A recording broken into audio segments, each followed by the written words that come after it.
رب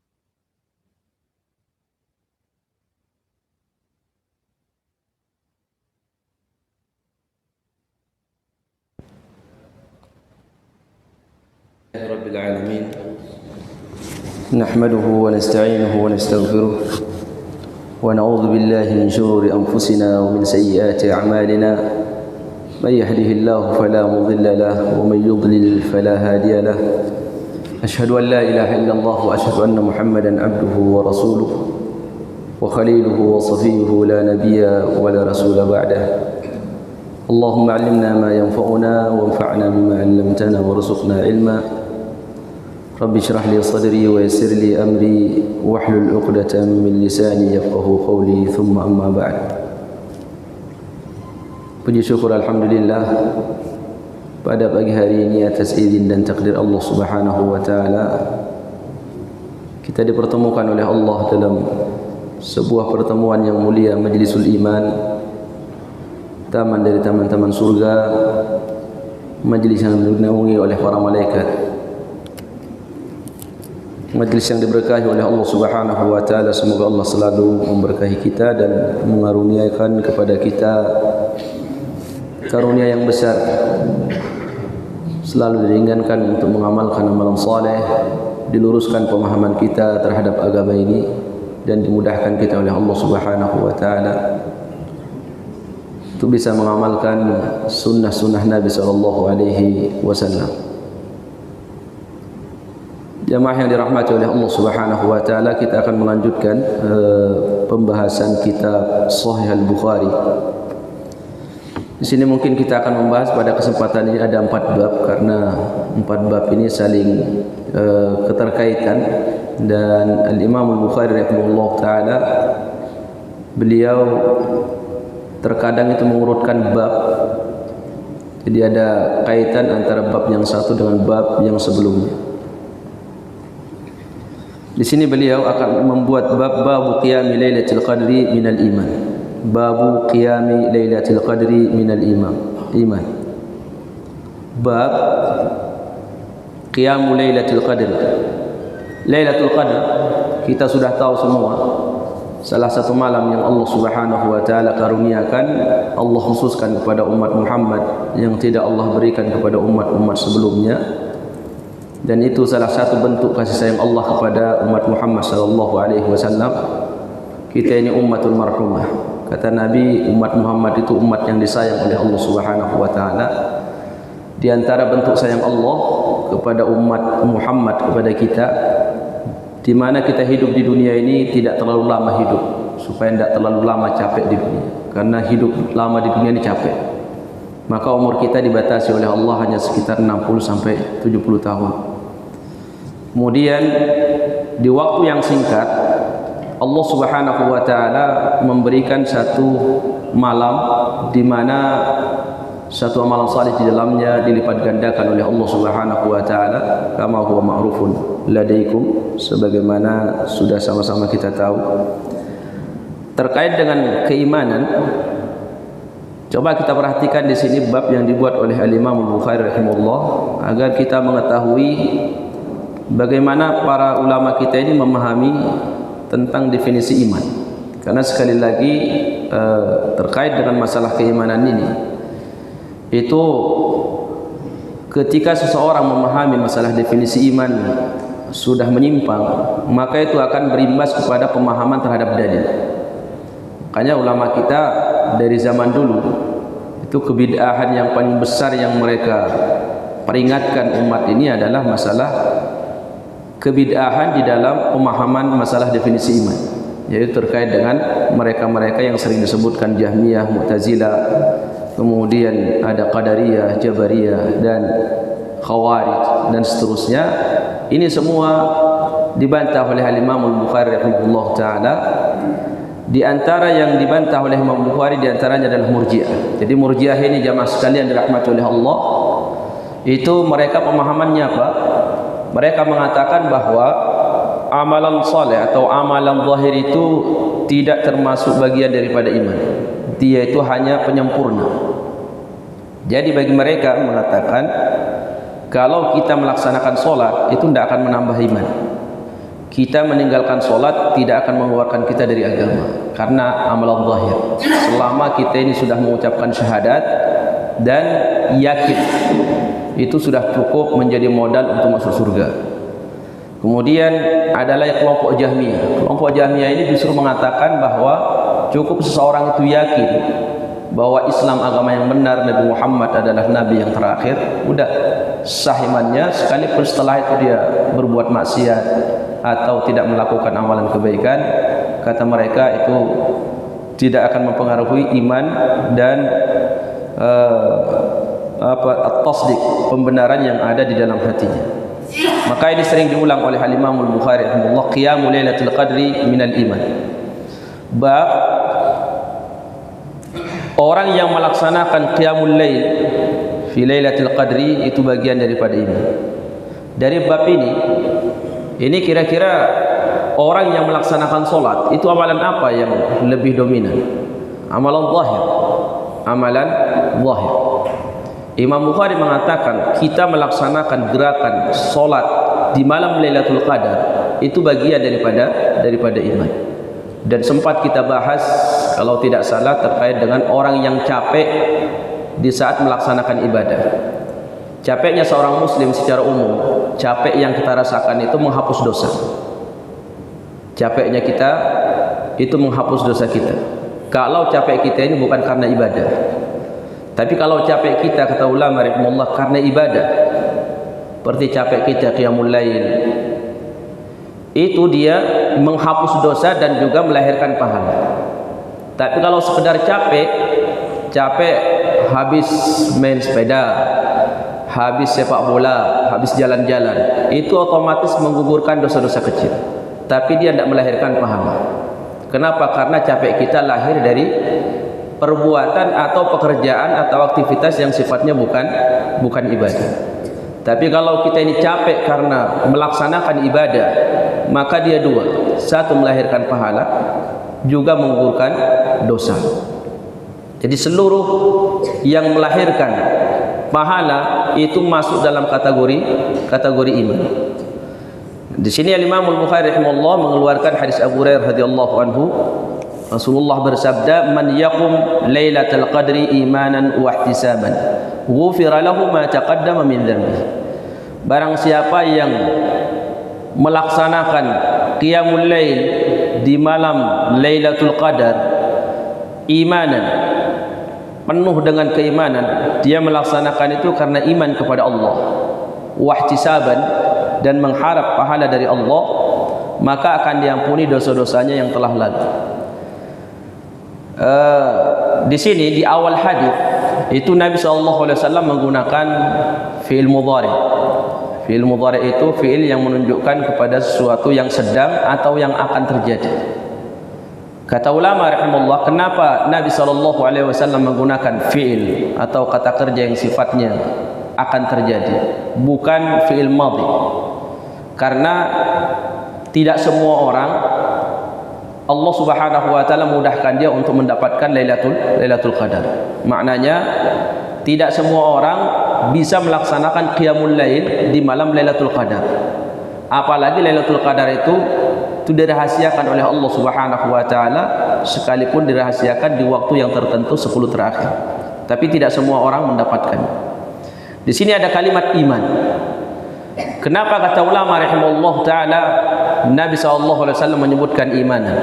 Karena malam Lailatul Qadar itu terkait dengan ngantuk. Jadi orang yang kuat keyakinannya, keimanannya kepada Allah dengan janji Allah Subhanahu wa taala, maka dia akan termotivasi untuk menghidupkan malam tersebut. Tapi orang yang lemah imannya, dia tidak terlalu yakin dengan janji Allah Subhanahu wa taala, maka dia akan berleha-leha dan akan bersantai-santai. Sufyan Ats-Tsauri, Sufyan Ibn Uyainah dan ulama kita sebelumnya mengatakan, al-imamatu bil yaqini bis sabri wal yaqini tunalul imamatu fid din. Dengan keyakinan dan kesabaran seseorang itu mendapatkan kemuliaan di dalam agama ini. Kita dengan sabar dan yakin. Kalau orang sekedar sabar tapi tidak yakin, tidak akan berhasil. Atau dia yakin tapi tidak sabar, juga tidak akan berhasil. Jadi kedua-duanya harus sabar. Lamma sabaru wa kanu bi ayatina yuqinun. Wa ja'alna minhum a'immatan yahduna bi amrina lamma sabaru wa kanu bi ayatina yuqinun. Kami jadikan mereka sebagai panutan, kata Allah, yang layak untuk dicontoh. Ketika apa? Ketika mereka sabar dan yakin. Jadi kita dalam menjalankan ibadah kepada Allah yakin, tidak boleh ragu bahwa Allah akan kasih pahala. Kemudian setelah itu kita sabar. Karena kalau kita tidak sabar sekedar yakin, tidur. Atau kita yakin, atau kita sabar tapi tidak yakin, tidak dapat pahala. Kedua-duanya harus ada. Orang yang belajar ilmu agama, kenapa mereka ada yang sukses, ada yang gagal? Itu semua terkait bukan masalah ilmunya kurang mulia, bukan. Tapi proses seseorang itu di dalam perjalanan menuntut ilmu, ada orang yang yakin tapi tidak sabar dia, akhirnya gagal. Ada orang yang sabar tapi tidak yakin, juga tidak berhasil. Sekedar belajar tapi banyak yang tidak diyakini, akhirnya juga gagal. Jadi kedua-duanya harus ada imanan. Apakah yang lain, amalan yang lain tidak membutuhkan iman? Membutuhkan iman. Tapi kenapa malam Lailatul Qadar dikhususkan oleh Allah? Karena Allah Subhanahu wa taala menginginkan malam Lailatul Qadar itu kalau bisa dihidupkan. Dihidupkan itu dengan ibadah. Qiyamul Lail mulai dari habis salat Isya sampai nanti menjelang salat subuh. Itu kalau orang yang tidak kuat imannya, keyakinannya kepada Allah Subhanahu wa taala, maka dia akan tidur. Bukan berarti orang itu tidak yakin kepada Allah. Tingkat keyakinan seorang itu, jamaah sekalian, itu diukur dengan semangatnya beramal. Ya, dengan semangatnya beramal. Dan keyakinan itu tidak bisa diajak sandiwara, tidak bisa diajak kita berbohong, tidak bisa. Ketika seorang itu yakin dengan janji Allah Subhanahu wa taala, maka dia akan diberikan kekuatan untuk beramal. Tapi kalau keyakinannya juga rendah, dia akan malas. Kemudian yang selanjutnya ihtisab. Kalimat ihtisab ini mengharap pahala. Ulama rahimahullah ta'ala menyebutkan, apakah seseorang ketika ihtisab, apakah seseorang ketika sudah niat ikhlas di dalam menjalankan sebuah amalan ibadah, kemudian tidak ada ihtisab, dia tidak mendapatkan pahala? Dia dapat. Jadi ihtisab ini, kata ulama rahimahullah, dengan keikhlasan bedanya sedikit. Kalau ikhlas itu dia niat dari awal ketika seseorang mau melaksanakan ibadah untuk Allah Subhanahu wa taala. Itu ikhlas. Seorang sudah dengan itu cukup mendapatkan pahala. Tapi akan tambah pahalanya ketika dia ada ihtisab. Ihtisab itu setiap gerakan amalan yang dia lakukan, dia hadirkan di dalam hatinya, dia mengharap pahala Allah Subhanahu wa taala. Salah satunya digambarkan oleh para ulama rahimahullah, kita mau salat. Kita mau melaksanakan sholat, ikhlas karena Allah, dapat pahala. Kemudian di mana letak ihtisab? Ihtisab itu setiap gerakan. Di setiap gerakan kita melaksanakan gerakan dalam sholat, itu hadir tidak di dalam hati kita dengan gerakan ini? Semoga Allah memberi saya pahala, mengharap pahala. Saat kita mengucapkan takbir Allahu Akbar, kita hadir tidak saat itu? Semoga dengan ucapan Allahu Akbar ini saya dapat pahala. Itu namanya ihtisab. Saat kita mengangkat kedua tangan kita, kemudian kita berharap semoga Allah memberi pahala dari mengangkat kedua tangan ini, karena Nabi mencontohkan, kita dapat pahala, ada pahala tambahan. Tapi semua orang itu tergantung kepada taufik Allah. Banyak di kalangan kita itu dari awal bahkan sampai terakhir gerakan sholat, itu jarang yang terlintas hadir di dalamnya, semoga gerakan ini melahirkan pahala, semoga Allah memberi saya pahala ketika ruku, ketika sujud. Dan itu semua kalau tidak dilatih, kata ulama rahimahullah, ya hilang begitu saja. Ya memang kita dapat pahala dari keikhlasan di awal kita melaksanakan sholat, ikhlas karena Allah. Tapi menghadirkan niat ihtisab di setiap kita melaksanakan gerakan sholat, saat baca, saat ruku, saat tasbih, dan seterusnya sampai salam. Karena ini semua perintah Allah dicontohkan oleh Nabi. Itu semakin banyak hadirnya niat tersebut pada setiap gerakan, itu akan membuat sholat kita semakin bertambah nilainya di sisi Allah Subhanahu wa ta'ala.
pahalanya?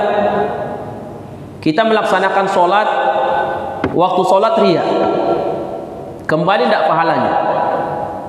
Ulama rahimahullah ta'ala itu memperinci di dalam bab ini. Kalau seseorang itu dari awal niatnya tidak ikhlas, kemudian selesai sholatnya, maka saat dia taubat kepada Allah subhanahu wa ta'ala, pahala sholatnya tidak kembali.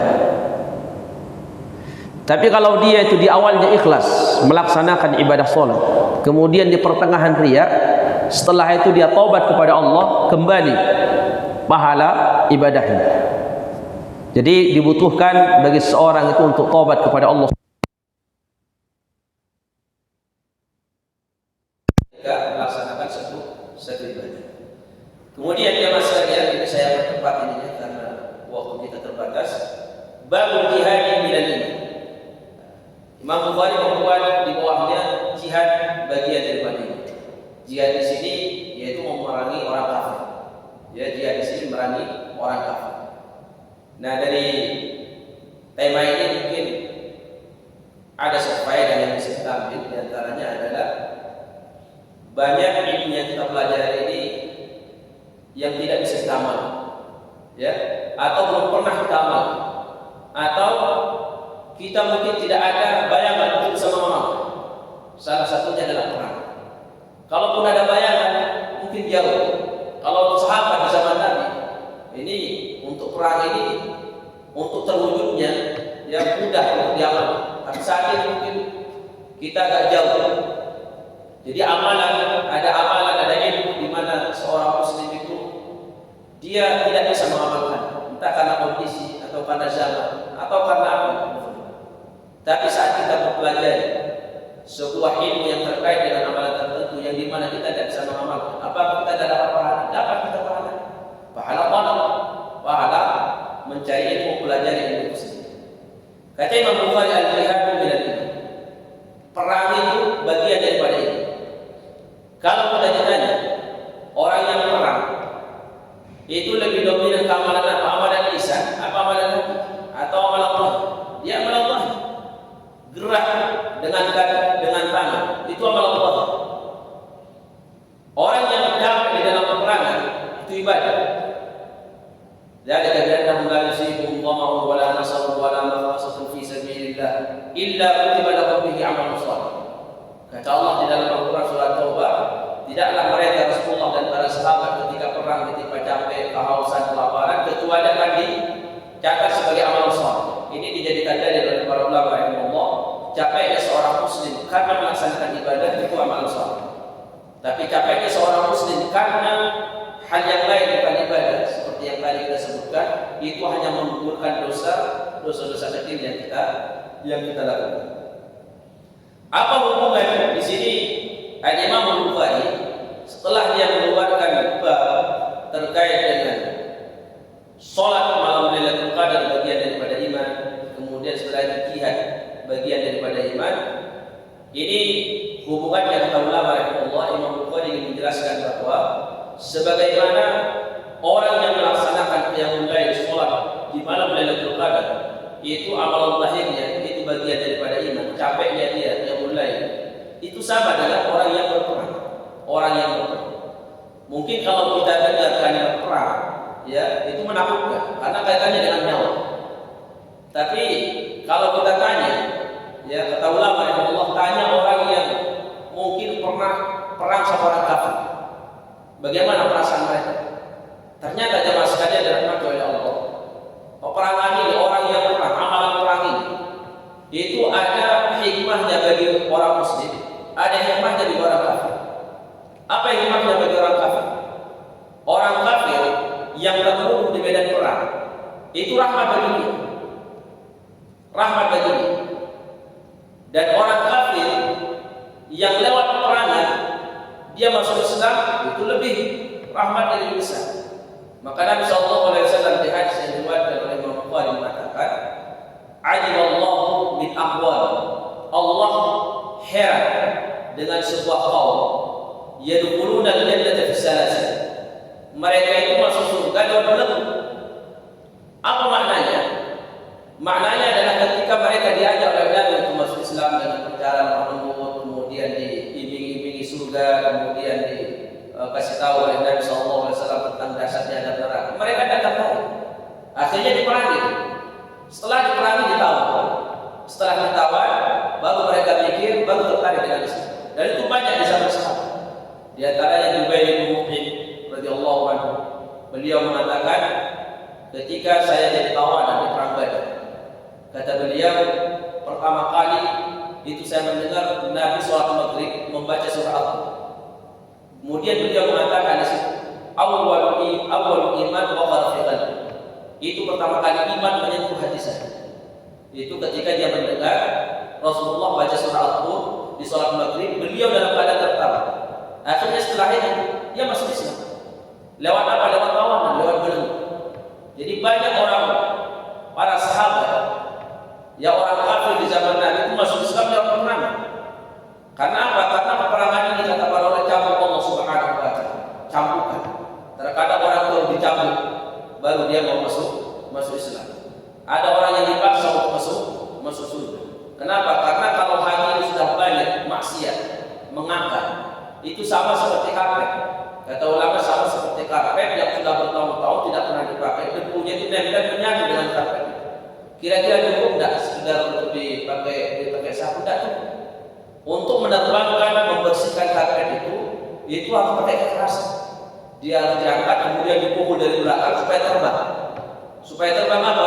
Debunya yang sudah menyatu dengan karpet tersebut. Sehingga pasti bersih. Nah begitulah peperangan ini. Peperangan ini campukan Allah untuk orang kafir yang sulit untuk masuk Islam.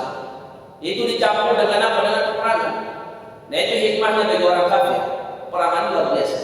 Banyak orang kafir masuk Islam lewat peperangan, dicampur oleh Allah. Akhirnya hati mereka ini takut, kemudian masuk Islam. Kemudian orang yang terbunuh di medan perang oleh kaum muslimin juga rahmat. Kenapa? Karena orang kafir semakin lama hidup di dunia, tapi mereka tidak beriman pada akhirnya, itu akan semakin membuat mereka itu lebih dahsyat adabnya di dalam perang. Jadi kalau orang kafir, ada orang kafir yang dia hidup di dunia cuma 50 tahun, yang jelas dengan kekufuran. Ada orang yang 60 tahun penuh dengan kekufuran. Kira-kira mana lebih dahsyat adabnya? Orang yang hidup 60 tahun. Kenapa? Karena lama kekufurannya di dunia. Sehingga kata ulama rahimahullah, ketika dia mati di medan perang, itu artinya apa? Diperpendek, diringankan adabnya. Dengan apa? Dengan dia meninggal di medan perang sekalipun mati dalam keadaan kafir, itu lebih ringan adabnya ketimbang dia berlama-lama hidup di dunia tapi pada akhirnya tidak mendapat hidayah dari Allah. Nah sekarang hikmahnya bagi orang beriman secara mental. Ternyata subhanallah, kata ulama rahimahullah, manusia itu kita ini semua dikasih oleh Allah namanya qadar, sifat emosi. Kalau emosi, sifat emosi lagi memuncak, dia jadi musuh, jadi alokasi tempat untuk ditumpahkan. Kalau seseorang ini tidak punya tempat untuk ditumpahkan ke siapa? Ditumpahkan ke istri, ditumpahkan ke anak, ditumpahkan ke teman, ditumpahkan ke tetangga. Kenapa? Karena meluap. Tapi kalau kita ketemu orang kafir, kemudian ditakdirkan Allah bisa perang sama mereka, ini bisa tumpahkan semua emosi. Itu mereka lega. Antum kalau lagi memendam sesuatu begini, mencela seorang yang mengeluarkan kata-kata kotor sama orang, tapi antum pendam, itu kayak ada tekanan di dalam batin. Kepingin kita meluapkan semuanya, tapi masih nunggu waktu yang tepat. Tapi tiba saatnya ada waktu yang tepat kita luapkan semua kata-kata kotor yang sudah kita pendam di dalam hati. Kita kayaknya merasa, saya sudah puas, saya habis. Kayak lega kita keluar semuanya. Orang yang perang sama. Kata ulama itu orang perang ketika dia luapkan emosinya dengan orang kafir, itu pulang dari perang lega. Makanya mungkin itu rahasianya kita banyak masalah sama keluarga, engkar sama teman. Karena tidak ketemu orang kafir ya. Kalau sering perang sama orang kafir, habis emosi kita. Sama teman udah lalu sudah. Nah karena kita tidak pernah perang sama orang kafir, artinya perang sama tetangga, ya perang sama anak, perang sama istri. Kenapa? Karena ada manusia punya sifat emosi dan ada saat yang ditumpahkan. Nah, di antara tempat menumpahkan emosi itu adalah ketika seorang perang. Nah, kalau kita ini tidak bisa karena kita tidak pernah perang. Yang pembicara tidak pernah, yang pendengar juga sama. Jadi kita ini hanya sekedar teori, ya. Cuma sekali lagi yang sekalian dirahmati oleh Allah Subhanahu wa taala, kalimat memerangi orang kafir itu digunakan istilahnya oleh Al-Qur'an dan jihad. Apa itu jihad? Dari kata jahur lain di situ istihad. Itu maknanya mencurahkan seluruh kemampuan untuk ditumpahkan. Mencurahkan seluruh kemampuan untuk ditumpahkan. Maka orang yang perang, kira-kira ada orang yang santai-santai perangnya atau setengah kekuatannya ditumpahkan, sisanya tidak. Tidak. Orang itu kalau sudah perang dia tumpahkan seluruh kekuatan dia yang dia punya. Sehingga ketika selesai perang menjadi tidak ada lagi emosi, pulang itu nyaman, tentram, bahagia. Tapi bagi kita yang masih banyak emosinya tidak tertumpah, nah itu hati-hati. Sedikit ada gesekan di keluarga, masalah remeh tumpah itu semua. Nah, akhirnya jadi apa? Jadi masalah besar. Kenapa? Karena tidak ada tempat untuk meluapkan emosi. Jadi itu hikmah secara zahir, secara mental di dalam bab perang. Kita ini butuh musuh. Untuk apa? Untuk menumpahkan emosi kita. Tapi kalau kita tidak pernah ketemu musuh, pasti teman dijadikan musuh. Di sini Imam Al-Bukhari rahimahullah, beliau mengatakan itu menyamakan yang capek kamu yang mulai dengan capek kamu berperang itu bagian daripada iman. Kenapa? Karena semua ada pahala. Semuanya ada pahalanya. Beliau ingin membantah apa? Ingin membantah orang Murji'ah yang mengatakan bahwa kamu melaksanakan amalan saleh, amalan Allah itu tidak pengaruh sama iman. Tapi Ahlussunnah wal Jamaah mengatakan tidak. Pengaruh sama iman. Amalan zahir itu adalah bagian daripada iman. Bagian daripada iman. Jadinya terkait masalah jihad, ini di sini Imam Bukhari mengeluarkan hadis Abu Hurairah radhiyallahu anhu. Qala injadahu Allah liman kharaja fi sabilihi. Allah menjamin bagi orang yang keluar berperang untuk mencari musuh Allah, la yuridu illa imanun bi wa tasdiqun bi rusul. Yang dia tidak keluar menemui orang kafir kecuali karena iman kepada Allah dan iman terhadap para rasul. Disebutkan iman oleh Allah. Kenapa? Karena ini butuh keimanan yang kuat, sama seperti orang yang mencari yang melayang di malam Lailatul Qadar. Butuh keimanan yang kuat. Kalau seorang imannya lemah, maka dia akan tidur. Sama orang yang tidak kuat imannya untuk mencari pahala dalam peperangan, itu dia akan mundur. Masalahnya nyawa. Makanya di dalam surat Taubah itu banyak Allah singkat sampai Ibnu Abbas mengatakan itu. Surat Taubah suratul Fath, yaitu surah menyingkap keburukan orang munafik di zaman Nabi SAW. Allah Subhanahu wa taala banyak menyebutkan wa minkum sampai kami khawatir ada di antara mereka kata Allah yang seperti ini sifatnya wahai Muhammad, ada yang seperti ini sifatnya.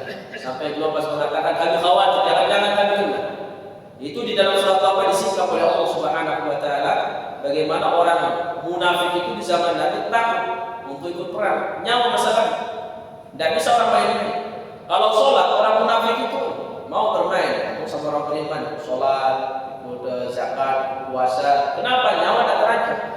Tapi itu ikutan perang, mau sanjiwar, sementara dia tidak yakin, tidak bisa. Makanya mereka pada mundur. Kenapa? Karena takut tersingkap kebusukan mereka dalam peperangan. Makanya orang munafik hanya ada satu ibadah mereka yang tidak mau ikut. Kenapa? Karena tidak bisa sanjiwar, yaitu masalah perang, nyawa masalahnya terancam. Pura-pura ikut, ternyata kena tebas mati. Ya, pura-pura saya paling di belakang aja, di belakang. Yang penting kelihatan itu sama umat. Ya kalau kamu aman, kalau ada anak mana dari belakang ternyata kena kamu mati, kan bahaya.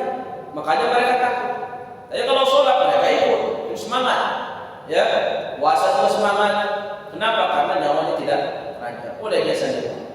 Nanti sandiwara mereka disikap oleh Allah pada hari kiamat. Apa jaminan yang diberikan oleh Allah kepada mereka yang ikut perang? An urjilahum bima nala min ajrin aw ghanimatin aw udkhilahul jannah. Kata Allah Subhanahu wa taala sallallahu alaihi wasallam, Allah Subhanahu wa taala menjamin orang yang perang melawan orang kafir itu akan dikembalikan kembali ke kampung halamannya dalam keadaan selamat, membawa pahala besar atau membawa harta rampasan. Jadi di zaman Nabi penghasilan yang paling halal itu membuat bikin orang cepat kaya itu perang, ya. Karena perang itu ada harta rampasan. Itu bayangkan perang Hunain itu harta emas itu bertumpuk-tumpuk di Madinah. Subhanallah. Sampai orang-orang miskin mendapatkan luar biasa satu mewah untuk mereka. Kenapa? Banyak dari harta rampasan. Jadi kalau kita ini kalau ada perang cepat kaya, cuman taruhannya nyawa juga, ya. Cepat kaya tapi taruhannya nyawa. Makanya mau ikut juga mikir-mikir, mau ikut mikir-mikir. Tapi itu tadi cepat kaya tidak perlu kerja. Sampai para ulama yang Allah Taala menyebutkan, kalau kita lihat penghasilan yang paling halal itu pertanian, perdagangan, atau harta rampasan. Sepakat seluruh para ulama itu sepakat dari seluruh mazhab bahwa harta yang paling berkah, yang paling halal itu adalah harta yang didapatkan di medan perang. Tidak ada yang lebih daripada itu. Sampai Nabi Aisyah mengatakan, "Ju'ila rizqi tahta dhilali rumhi." Kebanyakan rezeki itu Allah takdirkan di bawah naungan tombak, yaitu di medan perang. Di mana Nabi dapat peperangan kebanyakan. Kemudian tanah di Khaybar, di mana? Dari dalam peperangan. Kemudian setelah itu diperselisihkan oleh ulama. Setelah harta yang didapatkan dari peperangan, mana lebih berkah? Lebih halal atau lebih berkah? Usaha atau pertanian? Ya pasti kalau petani mengatakan pertanian. Ya. Kalau pengusaha pasti dia bilangnya perdagangan. Intinya ada sebagian ulama mengatakan pertanian, ada yang mengatakan perdagangan. Yang jelas tidak ada dalilnya kalau masalah mana yang lebih afdal terkait dengan apa? Penghasilan setelah harta rampasan. Dan ini jaminan dari Allah Subhanahu wa taala, kita orang yang ikut perang itu akan mendapatkan pahala besar atau dia mendapatkan harta rampasan. Kalau orang kafirnya banyak bawa harta dan kalah, ya, dan kalau kita yang kalah kita dapat harta rampasan. Orang kafir itu kalau perang, mulai dari zaman dulu sampai di zaman Nabi SAW, itu kalau perang itu dibawa anak perempuannya, dibawa hartanya. Tujuannya karena mereka tahu orang kafir itu kalau perang cari hidup, ya. Beda orang beriman. Orang beriman kalau perang cari mati. Maka ada istilah istimata. Ya, istimata itu maknanya berdoa kepada Allah sebelum peperangan berkecamuk, berdoa berharap semoga meninggal dunia di medan tempur. Namanya istimata. Itu mustahab, dianjurkan. Tapi orang kafir tidak. Mereka tahu nih bahwa mereka ini orang semua. Kalau ketemu orang muslim, akhirnya yang membuat mereka, apa yang mereka lakukan untuk membuat pasukan mereka itu termotivasi tetap harus maju. Suruh bawa anak perempuannya, bawa hartanya. Tujuannya apa? Nanti kalau melihat orang Islam mau mundur, mikir anak saya, mikir harta saya sudah dibawa semua, pulang sudah kosong di rumah. Akhirnya tetap mereka berjuang sekalipun mati. Akhirnya nanti harta rampasannya diambil sama kaum muslimin. Ya, jadi orang kafir itu takut. Antum kalau pernah dengar sejarah ada namanya dulu perang segitiga. Perang segitiga itu, ya, dulu mereka ini menganggap orang Islam ini menganggap ini orang terbelakang. Mereka tidak tahu strategi perang. Karena mereka ini dari Arab, dari Saudi, dari Madinah itu terkenal mereka itu hanya pemburu hewan, kemudian berdagang. Mereka terbelakang. Ya udah kita habiskan sekalian umat Islam. Akhirnya dikumpulin semua tentara yang besar dari tentara sana. Itu untuk membasmi dan menghabiskan seluruh umat Islam. Udah umat Islam ini katanya tidak punya keahlian dalam perang. Akhirnya begitu mereka coba, hampir kurang lebih 300 tahun itu mereka sijat. Ternyata umat Islam itu tidak bisa dikalahkan. Umat Islam itu ternyata ahli. Akhirnya mereka membuat satu keputusan lagi. Umat Islam itu ternyata kalau dikerasin dahsyat. Apa yang mereka lakukan? Mereka membuat kesimpulan umat Islam tidak boleh perang. Caranya harus diserang dengan lembut. Dijauhkan mereka dari agama Islam ini, dari sunnah Nabi-Nya, dari Al-Quran. Bikin mereka tidak cinta sama Al-Quran, sama agama ini. Buat mereka kesimpulan apa yang membuat mereka sibuk. Akhirnya tidak mau belajar agama ini. Buat lagi, buat ini. Itu game salah satu siapa yang buat? Kira-kira orang muslim tidak? Tidak mungkin. Orang kafir yang buat. Supaya nanti orang tua dari anak sampai yang tua main game semua. Mau dikata mau gimana? Game semua. Untuk apa melalainya? Itu serangan mereka berhasil. Tapi dalam peperangan mereka tidak berhasil. Nah di sini dilanjutkan oleh Nabi Sallallahu Alaihi Wasallam, "Awudillahu jannah." Atau saya masukkan mereka ke dalam surga. Kata Rasulullah, "Walaula an asyqa ala ummati ma fa'altu khalfa sariyah." Andaikan tidak memberatkan kepada umatku, maka aku tidak akan pernah ketinggalan ikut perang. Walau waditu anni uqtal fi sabilillah thumma uhya, dan aku berharap aku mati di medan perang, kata Nabi, kemudian aku dihidupkan, kemudian aku dibunuh lagi, kemudian dihidupkan, kemudian dibunuh lagi. Ini salah satu karamah dan kemuliaan orang yang mati di medan perang melawan orang kafir, di mana Nabi SAW tidak pernah menginginkan mati dengan bentuk kematian tertentu, penyebab tertentu, kecuali di medan perang. Nabi sampai 3 kali mengatakan, saya kepingin, itu kata Rasulullah, mati wafat di medan perang, kemudian dihidupkan kembali oleh Allah, kemudian saya ikut perang lagi, mati, kemudian dihidupkan lagi, kemudian ikut perang lagi, mati. Di dalam riwayat lima yalam al-karam, karena besarnya pahala yang disediakan oleh Allah bagi mereka yang mati di medan perang. Sampai para ulama yang Allah Ta'ala menyebutkan bahwa di medan Nabi SAW mengabarkan di dalam salah satu hadis yang sahih, tidak ada orang yang sudah meninggal dunia kemudian kepingin hidup ke dunia kembali dan akan diberikan seluruh kenikmatan dunia kecuali satu orang yang mati di medan perang. Orang yang mati di medan perang itu kepingin balik lagi hidup ke dunia. Tujuannya apa? Supaya ikut perang lagi, karena besarnya pahala yang Allah berikan kepada mereka. Nah, ini salah satu amalan yang bagi kita, ya Allah wa'ala, apakah kita akan diberikan oleh Allah kesempatan untuk amal tersebut atau tidak. Yang jelas di zaman Nabi itu jelas. Cuman sekarang ini kan kita tidak tahu peperangan yang ada, ya yang ada sekarang ini kita tidak tahu mana yang subhan, mana yang fitnah, mana yang syar'i, kita tidak tahu. Yang jelas dalam agama itu perang. Nah di sini Imam Bukhari rahimahullah ingin menjelaskan bahwa amalan zahir itu bagian daripada ini. Capeknya antum, capeknya kita beribadah itu dicatat sebagai amalan pahala oleh Allah Subhanahu wa Ta'ala. Nah kemudian bab setelahnya, bab yang ketiga, 27, bab tatawwu'i qiyam Ramadan min al-iman. Ini saya ingin menjelaskan babnya saja, ingin menjelaskan maksud daripada Imam Bukhari rahimahullah. Bab salat sunnah yang mulai Ramadan, di malam Ramadan bagian daripada ini, yaitu salat tarawih, salat tahajud, salat tarawih di malam Ramadan, itu salat tatawwu, tidak wajib.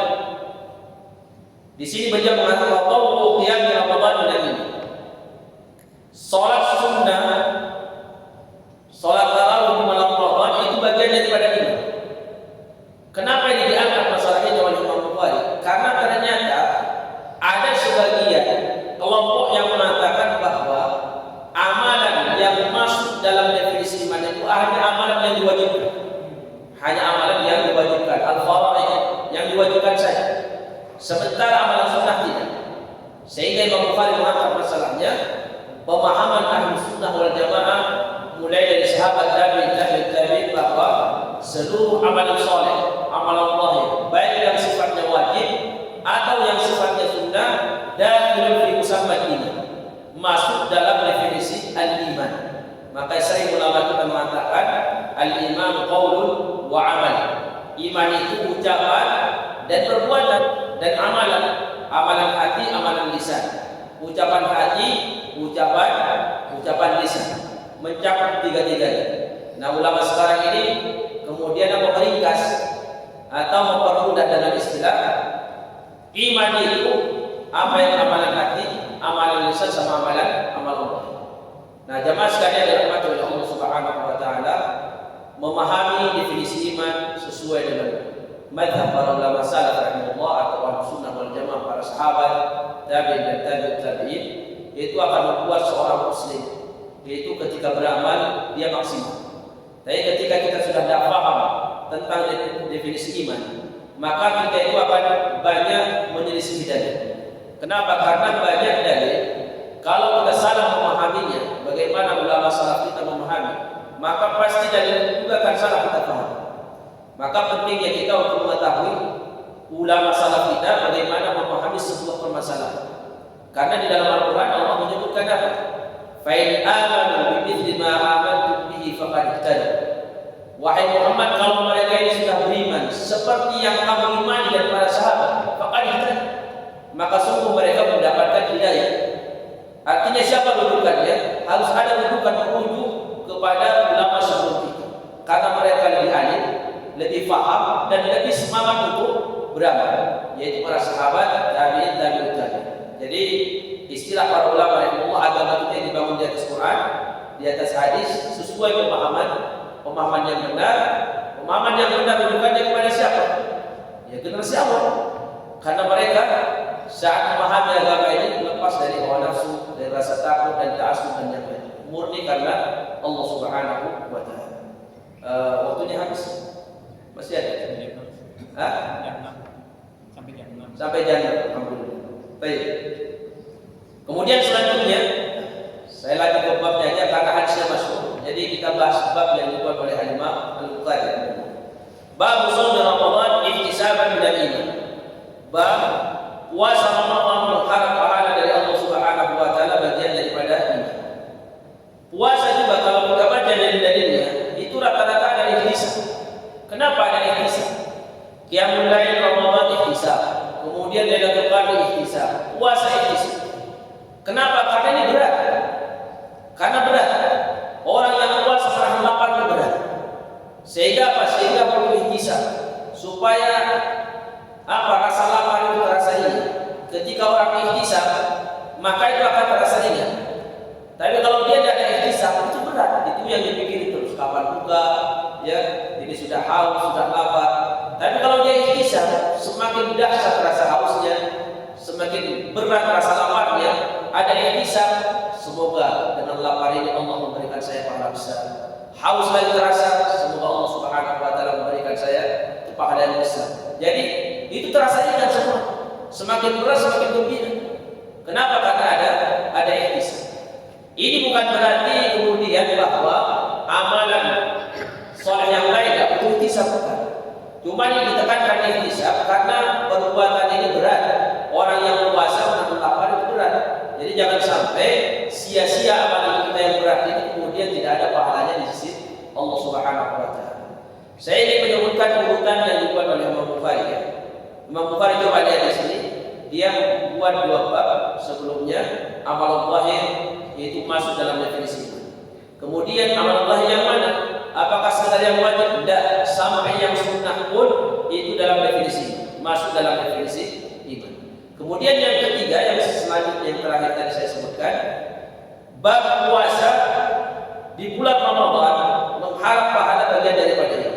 Ini beliau akhirkan ingin menjelaskan bahwa amalan soleh itu bukan sekedar kita bergerak, tapi ada amalan soleh dengan cara menahan. Ada amalan soleh dengan cara menahan, itu beramal soleh. Jadi saat kita ada niat bermaksiat, kita tahan, kita beramal. Kita menahan lapar, aman dan aman. Tapi ada saatnya menahan berbuat itu dosa. Contoh misalkan ada kemungkaran, kita tahan diri kita untuk mencegah, itu dosa. Tapi mencegah, menahan diri dari menahan lapar, kemudian dari haus ketika bulan Ramadan, itu adalah pahala. Disimpulkan oleh Imam Bukhari rahimahullah di bab ini bahwa umat Islam itu kita semua harus paham bahwa yang namanya beramal itu jangan dipersempit. Dia definisinya hanya kepada sholat, kemudian kepada sedekah, itu banyak. Amalan soleh itu banyak. Dari mana kita tahu banyak? Itu dari dalil. Makanya perlu kita memahami amalan, definisi amal, definisi iman, agar kita ini luas medan kita untuk bersaing. Tapi kalau kita ini hanya memahami amalan itu sekedar pada sholat, kemudian pada sedekah, nanti sempit. Kasihan orang yang capek mulai, ya katanya amalannya sedikit. Orang yang tidak punya harta pada akhirnya merasa kalah dengan orang lain. Kenapa? Karena sempit pemahaman. Bahkan sekarang ini, ya, waliyadzubillah, banyak kaum muslimin ini hanya mengira bahwa amalan soleh itu hanya bisa dikejar dengan sedekah. Enggak. Ya, sehingga banyak orang berjuang untuk apa? Untuk mencari harta, cari harta. Untuk apa? Untuk sedekah. Padahal tidak. Para sahabat radhiyallahu anhum kita lihat semua apakah kehidupan mereka semua kayak gini. Cuma karena mereka ini paham bagaimana cara beramal, sehingga mereka itu orang miskin itu bersaing sama orang kaya. Kita juga harus seperti itu bersaing. Ya orang awam bersaing sama orang alim, orang kaya bersaing sama orang kaya, orang miskin bersaing sama orang kaya, orang sehat sama orang sakit, dan seterusnya seperti itu bersaing. Ibnu Qayyim rahimahullah punya kalimat seperti ini. Sungguh sangat rugi seseorang itu apabila dia sampai pada hari kiamat masuk neraka. Kenapa? Karena pintu masuk surga itu banyak. Kata ulama rahimahullah, tidak ada sebuah kondisi atau keadaan di mana seorang muslim atau seorang hamba di depannya itu tidak ada pintu aman. Selama kita hidup ada pintu aman. Selama kita hidup ada pintu aman. Kapan, dimanapun, apapun kondisinya, tetap ada pintu aman dibuka selebar-lebarnya oleh Allah di depan mata kita. Cuma untuk mengetahui pintu aman ini butuh ilmu. Ya betul ini. Makanya orang yang banyak pengetahuannya tentang agama Allah, itu dia akan semakin banyak peluangnya untuk mendapatkan pahala. Kenapa? Karena dengan jalan dia, bagaimana dia bisa melahirkan pahala saat lagi pergi ke tempat kerja. Jadi tidak ada waktunya kecuali melahirkan pahala di sisi Allah Subhanahu wa taala. Tapi kalau ilmu kita sempit, ya nanti pintu amalannya juga sempit. Jadi kasihan kita ini banyak terbuang-buang waktu kita karena pemahaman kita sempit. Para ulama yang Allah Taala mengatakan bahwa niat tijaratul ulama. Ya, jadi beramal dengan niat itu adalah perdagangannya para ulama yang Allah. Kita ini beramal harus cerdas. Jangan beramal pakai otot, ya, tapi pakai kecerdasan. Itu beramal. Sama seperti orang kerja. Orang beramal kata ulama sama seperti orang kerja. Ada orang kerja itu penghasilannya banyak karena dia kerja pakai apa? Pakai otak, pakai kecerdasan. Jadi bos dia, ya dah, ya. Dia secara lahir, secara fisik sedikit kerja, dia kerja pakai otak, tapi hasilnya lebih banyak. Ada orang yang kerja pakai dengkul, pakai otak, kelihatannya besar, banyak kerjaannya, kuantitasnya, tapi hasilnya sedikit. Kenapa? Karena dia mengandalkan otak, mengandalkan amal Allah saja. Begitu juga amal. Kita ini jangan sekedar mengandalkan beramal lewat amalan pokok, tapi pakai kecerdasan. Sama orang yang mencari harta. Orang yang mencari harta dengan kecerdasan pasti jadi bos. Tapi orang yang mengandalkan pakai tenaganya pasti jadi kuli. Siapa yang lebih banyak kerja? Bos apa kulinya? Kulinya lebih banyak. Tapi siapa yang lebih banyak penghasilan? Hasil bos. Kenapa? Dia kerja pakai kecerdasan, sementara kuli pakai otak. Begitu juga beramal penghasilannya. Kita ini harus cerdas. Ada orang yang safar, ada dua orang safar. Satu tahu sunnah Nabi, satunya tidak. Akhirnya yang satunya setiap kali sholat dia sholat rawatib. Yang satunya karena dia tahu Nabi tidak pernah sholat rawatib ketika safar kecuali 2 rakaat sebelum subuh. Dia tahan diri. Pertanyaan saya, si A melaksanakan dalam keadaan safar dia sholat 2 rakaat sebelum subuh. Yang satunya tidak sholat karena dia tahu sunnah Nabi seperti itu. Pertanyaannya, mana yang lebih banyak pahalanya? Orang yang sholat 2 rakaat atau orang yang tidak sholat karena menahan diri karena dia tahu itu sunnah Nabi, itu dia tidak sholat? Mana yang lebih banyak pahalanya? Orang yang tidak sholat. Orang yang tidak sholat lebih banyak pahalanya. Secara akal masa ini, orang yang sholat 2 rakaat pahalanya lebih sedikit. Orang yang duduk manis tidak sholat pahalanya banyak. Iya, karena beramal itu bukan pakai otak, pakai kecerdasan. Kecerdasan kita ini kecerdasan pakai dalil, bukan kecerdasan semata-mata murni otak kita. Kita tahu dalilnya Nabi tidak pernah melakukan sholat 2 rakaat ketika safar sebelum zuhur, kecuali sebelum zuhur. Akhirnya kita tahan diri kita tidak mau sholat 2 rakaat sebelum zuhur. Kita beramal. Kita menahan untuk berbuat karena tahu sunnah Nabi lebih afdalnya tidak sholat. Bagi yang sholat, apakah dapat pahala? Kita juga tidak berani mengatakan tidak dapat pahala. Kata ulama mungkin dia dapat pahala, tapi lebih banyak pahala orang yang duduk manis. Nah itulah salah satu cara beramal dengan kecerdasan. Jadi jangan dikira orang yang duduk manis, ya kemudian itu apa pahalanya tidak ada. Mungkin dia duduk manis dengan ini. Ada orang yang berat tidak pakai ini. Ada yang hadir di majelis ilmu, ya tidak ngantuk dia, tidak ngantuk. Ya terjaga, mungkin kelihatannya lebih banyak pahala.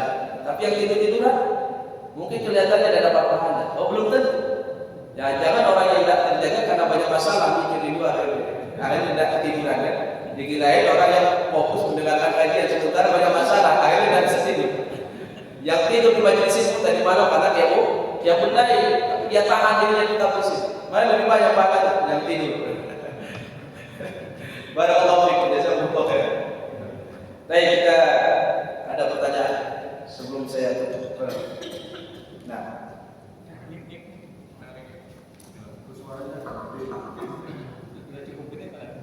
terasa suara.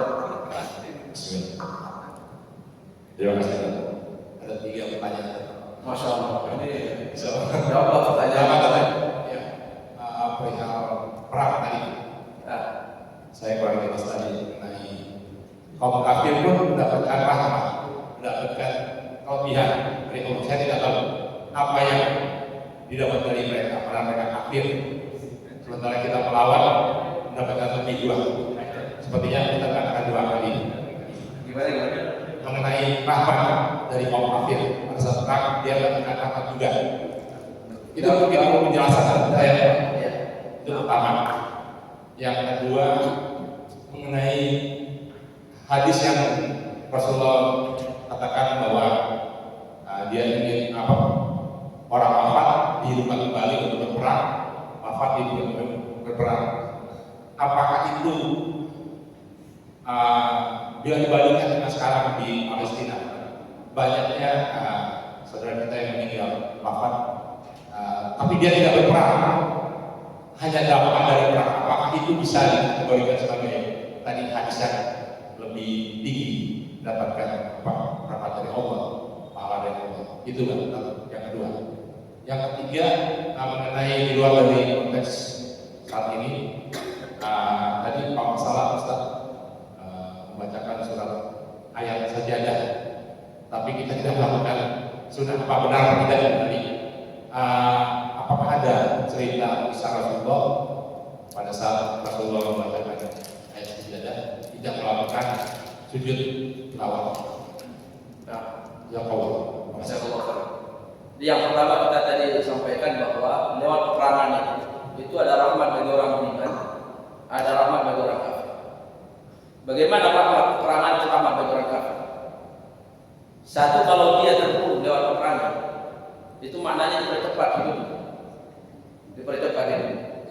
Karena kalau dia tidak mati, pada ujungnya juga tidak mendapatkan iman pada akhir. Itu berarti semakin lama dia melakukan kekufuran, dan itu akan semakin membuat dia semakin dahsyat di dalam neraka. Jadi dengan dia dipangkas hidupnya dengan pedang, akhirnya mati, itu dipercepat kematiannya. Ya mungkin barangkali dia dapat hidayah. Allah sudah tahu siapa yang mati dengan orang kafir pasti tidak dapat hidayah. Ya, makanya dipangkas, itu salah satu rahmatnya. Sisi rahmatnya di situ. Jadi dipercepat dia supaya tidak lama melakukan kekufuran di dunia, sehingga agak ringan sekalipun. Agak ringan adabnya di dalam neraka sekalipun tidak bisa keluar dari neraka karena kekufuran. Kemudian terkait yang ketiga masalah sajdah. Sajdah Ibnu Hajar dalam Fathul Bari, hadis tentang Nabi membaca ayat sajdah di hari Jumat, salat fajar, salat subuh itu sabit muttafaqun alaih. Kata Ibnu Hajar al-Asqalani rahimahullah dalam Fathul Bari mengatakan, saya tidak pernah menemukan dalil yang sahih terkait dengan Nabi sujud pada ayat sajdah di surah sajdah ketika salat subuh itu Nabi. Ya. Tapi kalau Nabi baca ayat surah sajdah ya, tapi tidak diperselisihkan oleh ulama, hadis yang muttafaqun. Yang diperselisihkan itu sunnahnya seseorang sujud ketika baca tilawah. Itu diperselisihkan oleh ulama. Karena dalilnya tidak ada. Imam Bukhari rahimahullah hanya memilih 4 surat. 4 surat. Satu surah An-Najm. Ya, surah ayat tilawah di situ, ayat sajdah kita disunnahkan sujud karena dilakukan oleh Nabi. Kemudian surah Shad, kemudian Al-Insyiqaq. 3 ini pernah dilakukan oleh Nabi SAW. Kemudian Umar pernah sujud di luar sholat, yaitu surah Nahl. 4 ini dipilih oleh Imam Bukhari. Jadi dia melihat selain itu tidak ada sunnah. Cuma secara madhab, ini kita bicara dalil. Tapi secara madhab, di madhab Syafi'iyah, di madhab Hanabilah, itu ada 14 surat, ada 13 surat, yang termasuk salah satunya itu surah sajdah. Jadi surah sajdah, orang yang sujud pada ayat sajdah atau sujud tilawah pada ayat sajdah di surah as-sajdah di sholat subuh pada hari Jumat itu berdasarkan ijtihad, berdasarkan bukan sunnah Nabi SAW. Karena sampai saat ini masih diperselisihkan sunnah apa tidak, ya baik di kalangan ahli hadis atau fuqaha. Karena apa? Karena tidak ada riwayat yang sahih. Cuman kalau Nabi membaca surah sajdah dia hadisnya muttafaqun alaih. Berarti Allah a'lam. Yang ketiga terkait dengan masalah peperangan. Apakah orang yang mati di medan perang seperti orang anak-anak kecil atau kaum wanita itu termasuk orang yang mendapatkan pahala seperti yang disebutkan hadis Nabi tadi. Nabi berangan-angan ingin meninggal di medan perang kemudian dihidupkan kembali dan seterusnya. Allah a'lam. Saya tidak tahu dalilnya apakah mereka termasuk itu atau tidak. Yang jelas mereka mendapatkan syahadat. Ya, orang yang mati di medan perang, ya baik itu kaum wanita atau anak-anak mereka sendiri.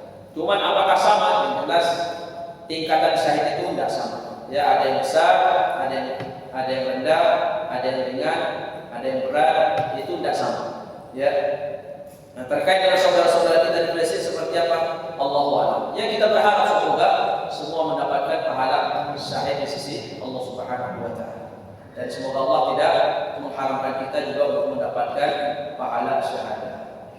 Terus bagaimana caranya kita supaya dapat pahala syahid? Nah, ada hadis Nabi kabar gembira. Rasulullah mengatakan man talaba syahadata shadiqan ya nazzalallahu manazil as-suda wa mata ala firas. Barang siapa yang selalu meminta mati syahid bersungguh-sungguh, maka Allah akan menyampaikan dia kepada derajatnya para syuhada sekalipun mati di atas kasur. Ya, cuma berdoa tuh. Cuma doanya syaratnya apa? Shadiq, jujur kepada Allah, ingin mati syahid. Sekalipun mati di atas kasur, pahalanya dikasih pahala syahid. Siapa yang mengatakan? Nabi sallallahu alaihi wasallam. Barakallahu fiik. Tanya yang lain? Silakan. Itu di belakang. Waalaikumsalam. Berkaitan dengan peperangan. Jadi seseorang karena ketakutan peperangan dia bisa masuk Islam. Artinya dia akan bersyahadat la ilaha illallah. Nah, di sini dijelaskan bahwa syarat diterimanya syahadat tersebut ialah dengan keikhlasan. Bagaimana memandang hal ini Ustaz? Keislaman seseorang yang karena ketakutannya dari peperangan dia masuk Islam. Assalamualaikum warahmatullahi wabarakatuh. Waalaikumsalam. Sempat kita jelaskan itu Rajab Al-Hambali rahimahullah taala menyebutkan bahwa Islam itu ada zahir ada hakiki. Ada zahir ada hakiki. Kalau hakiki itu hanya Allah yang tahu. Kita ini semua tidak tahu. Apakah kita yakin keislaman kita 100% diterima sama kita tidak tahu. Itu nanti Allah Subhanahu wa taala. Tapi secara zahir kita terima ini bahwa semuanya orang muslim. Nah, orang Islam zahir itu hanya melihat dia mengucapkan la ilaha illallah kata itu Rajab udah muslim. Masalah keikhlasan itu nanti terkait dengan Islam hakiki dan itu hanya urusannya dengan Allah. Terkait dengan tadi hadis tadi, bagaimana orang itu dia masuk Islam karena takutnya kemudian bisa masuk surga, kan pertanyaan seperti itu. Yang dimaksud oleh Nabi SAW itu awalnya mereka itu takut, ya takut dengan Islam atau ikut perang kemudian ditawan. Setelah ditawan, udah jadi tawanan kaum muslimin. Begitu dia jadi tawanan kaum muslimin, dia juga akan menyaksikan bagaimana orang muslim itu melaksanakan sholat damai, kasih sayang di antara mereka. Akhirnya mereka tertarik untuk masuk Islam. Karena kebanyakan orang kafir sekarang ini itu kan tidak melihat hakikat Islam itu diamalkan secara nyata. Sampai ada seorang dokter, dia seorang dokter orang Nasrani, dia mengambil jurusan muqaranatul adyan, perbandingan agama. Jadi otomatis dia akan pelajari semua agama, ya dari Nasrani, Yahudi, Islam, termasuk Islam dia pelajari. Kemudian beliau itu setelah dia perbandingkan semua antara agama-agama yang pernah dia pelajari, dia mengatakan saya tertarik dengan agama Islam. Kemudian di akhir disertasinya dia mengatakan seperti ini, saya masuk Islam sebelum saya melihat orang Islam. Saya masuk Islam sebelum saya melihat orang Islam. Apakah dia dusta? Ya, secara dari satu sisi dia dusta, masa dia tidak pernah melihat orang Islam. Tapi dari satu sisi dia benar. Yang dia maksud bahwa umat Islam ini kebanyakan sekarang ini ternyata banyak tidak mengamalkan Islam secara utuh. Ya, sehingga apa? Sehingga orang kafir tidak tertarik dengan Islam itu sendiri. Islamnya ternyata luar biasa, kemudian bikin orang tertarik masuk ke dalam. Setelah saya pelajari Islam seperti apa adanya dari Al-Quran dan hadis Nabi, saya tertarik masuk Islam. Dia orang Nasrani, dia orang ilmuwan, kemudian perbandingan agama, tertarik dengan Islam sampai dia tulis saya masuk Islam sebelum saya melihat orang Islam. Nah, jadi orang yang ditawan ya disebabkan karena pedang, karena peperangan, kemudian dia ada kesempatan untuk melihat kaum muslimin bagaimana muamalah, bagaimana akhlak mereka, tertarik masuk Islam. Akhirnya masuk karena masuk Islam. Akhirnya masuk surga. Atau pernah dengar kisah namanya Sumamah bin Uthal. Sumamah bin Uthal ini seorang kafir ya dari suku Bani Hanifah. Itu ditangkap oleh kaum muslimin, oleh para sahabat radhiyallahu anhum, kemudian dibawa ke Madinah, diikat oleh Nabi di Masjid Nabawi. Ini dalil bolehnya orang kafir masuk masjid. Ya, Imam Bukhari boleh orang kafir masuk masjid, boleh orang kafir ditawan di dalam masjid. Itu Sumama, orang kafir itu orang muslim ditawan dalam masjid. Hari pertama Nabi masuk, kemudian kata Rasulullah kepada Sumama, "Madza indaka ya Sumama?" Wahai Muhammad, apa yang ada di benak kamu?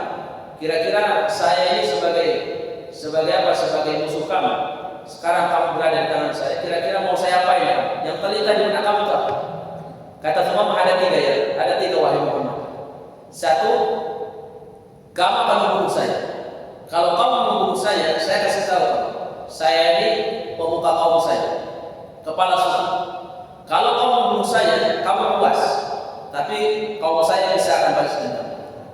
Yang kedua, kalau kamu mau harta, mungkin kamu akan meminta harta sama saya. Kalau kamu mau harta, saya kasih. Yang ketiga, yang terlintas di benak saya, kamu akan melepaskan saya. Akhirnya Nabi diam. Di hari kedua, Nabi tanya lagi, wahai Sumama, apa yang terlintas di benak kamu? Akan saya apain kamu kira-kira? Kata Sumama, ada dua ya Rasul. Satu, kamu akan melepaskan saya. Kemudian yang ketiga, yang kedua, kalau kamu membunuh saya adalah kepala suku. Kamu puas membunuh saya. Kemudian kalau kamu puas membunuh saya banyak pasukan di kampung halaman saya. Mungkin akan balas dendam. Ditinggalkan oleh Nabi. Hari ketiga sama. Ditanya oleh Nabi, jawabannya sama. Akhirnya kata Rasulullah, "Atliqu Sumama." Udah lepaskan Sumama, biarkan dia hidup bebas. Kata Sumama, begitu Nabi mengatakan, lepaskan Sumama, biar dia hidup bebas. Kata Sumama, saya keluar dari masjid, saya tidak bisa menahan hati saya. Langsung hancur lebur melihat akhlaknya Nabi SAW. Akhirnya beliau menjauh dari Masjid Nabawi, kemudian dia mandi. Setelah mandi dia masuk menemui Rasulullah. Ya Rasulullah, saya masuk Islam. Lewat apa dia masuk Islam? Melihat akhlak Nabi SAW. Jadi banyak orang kafir itu sebenarnya tertarik dengan Islam, cuma dalam muamalah yang nyata tidak kelihatan. Makanya saat mereka belajar ternyata Islam itu indah. Cuma banyak tidak diamalkan oleh pemeluknya sendiri. Jadi kalau dia masuk Islam masih dalam keadaan takut, tidak ikhlas kepada Allah Subhanahu wa taala, tetap tidak masuk surga. Tetap itu masuk dalam kelompoknya orang munafik. Barakallahu fikum. Mungkin habis waktunya. Itu ada yang tak pernah. Jadi ada terakhir ya tanya. Kalimat yang kalau itu hadis apa ya? Kebersihan itu daripada iman itu apa hadis itu soalnya. Nah, itu salah satu dari sekian banyak hadis palsu. Ya. Tapi maknanya sebenarnya, maknanya benar. Ya, maknanya benar, tapi secara riwayat tidak. Jadi ada kata istilah hadis itu hadisnya dhaif tapi maknanya benar. Itu banyak dipakai oleh para ulama rahimahullah. Ya, secara makna dhaif, secara makna benar menjadi makna syariat, tapi secara sanad tidak atau palsu. Dan itu banyak hadis seperti itu. Diambil maknanya oleh para ulama, sekalipun secara sanad dia. Salah satunya adalah hadis an-nadhafatu min al-iman. Kebersihan bagian daripada ini.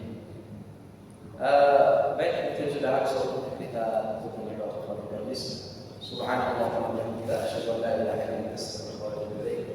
Aqulu ma tasma'un. Assalamualaikum warahmatullahi wabarakatuh.